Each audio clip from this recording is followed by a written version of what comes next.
এসময়ত এখন ৰাজ্যত এজন কৃষক আছিল। তেওঁৰ ৩জন ল'ৰা আছিল। কৃষকজনে বহু কষ্ট কৰি ল'ৰা ৩টাক ডাঙৰ দীঘল কৰিছিল। যেতিয়া ল'ৰাকেইটা পঢ়া-শুনা কৰি কিবা কাম কৰিব পৰাৰ উপযুক্ত হৈছিল, তেতিয়া কৃষকজনৰ মনত এটা প্ৰশ্ন বাৰে বাৰে আহিছিল। প্ৰশ্নটো হ'ল, কৃষকজনে ভাবিছিল, মইতো বহু কষ্ট কৰি সংসাৰ চলাইলোঁ, তক ডাঙৰ কৰিলোঁ। ইতিমধ্যে ময়ো বুঢ়া হৈ আহিছোঁ। গতিকে ল'ৰাকেইটাইনো আগলৈ কেনেকৈ খাব? সেয়ে কৃষকজনৰ বৰ চিন্তা হ'ল। ল'ৰাকেইটাকনো কেনেকৈ এই কথাটো বুজাম? এদিন কৃষকজনে এটা বুদ্ধি কৰিলে। তেওঁ ৩জনকে ৫০০কৈ টকা দিলে আৰু ক'লে, তোমালোকে মই দিয়া এই পইচাৰে এনেকুৱা এটা কাম কৰা যাতে তোমালোকৰ পইচাবোৰ দুগুণ হয়। ৩ওজনে বাপেকৰ পৰা টকা লৈ আঁতৰি গ'ল। ইয়াৰ পিছত ডাঙৰজনে ভাবিলে,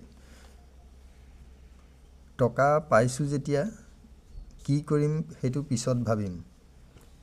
দ্বিতীয়জনে ভাবিলে, এই পইচাৰে মই গাঁৱলৈ গৈ গাঁৱৰ পৰা হাঁহ ছাগলী কিনিম আৰু সেইবোৰ বজাৰত বেচিম। তৃতীয়জনে ভাবিলে, পইচাটোৰে মই বজাৰত সৰুকৈ এখন তামোল পাণৰ দোকান দিম। ভবামতেই কাম। পিছদিনা প্ৰত্যেকেই নিজৰ ভবামতে কামত আগবাঢ়িল।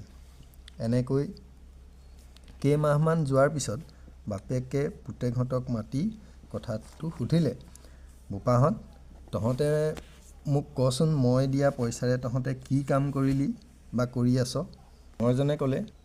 ডাঙৰজনে ক'লে, দেউতা, মই তুমি দিয়া টকাখিনি থৈ দিছোঁ, একো কৰা নাই, একো কৰিবলৈ হোৱাই নাই। দ্বিতীয়জনে ক'লে, দেউতা, মই তুমি দিয়া টকাৰে হাঁহ কিনি বজাৰত বেচিছিলোঁ। পিছে মোৰ প্ৰথমবাৰ লোকচান হ'ল। পিছত বাকী থকা টকাৰে পাচলি কিনি বেচিলোঁ। সেইবাৰো অলপ লাভ পাইছিলোঁ, কিন্তু পিছত বেছিকৈ পাচলি কিনিছিলোঁ, কিন্তু সেইবাৰ লাভ হোৱা নাছিল। গতিকে সেই কাম মই বাদ দি দিলোঁ। সৰুজনে ক'লে, দেউতা, মই বজাৰত দিয়া তামোল পাণৰ দোকানখনত প্ৰথমে মোৰ লোকচান হৈছিল, কিন্তু মই লোকচান হোৱাৰ কাৰণটো বিচাৰি পাইছিলোঁ। সেয়ে আগতকৈ বেছি মাল আনি গ্ৰাহক গোটাইছিলোঁ আৰু যথেষ্ট বিক্ৰী হৈছিল। কিন্তু কিছুমান মানুহে মাল খাই পইচা নিদিয়াৰ কাৰণে লোকচান হৈছিল। তথাপিও মই চেষ্টা এৰা নাছিলোঁ। সেয়ে আজি মই তুমি দিয়া পইচাটোৰ পৰা কেইবাহাজাৰ টকা গোটাব পাৰিছোঁ। এয়া চোৱা। বাপেকক পইচাবোৰ দেখুৱালে।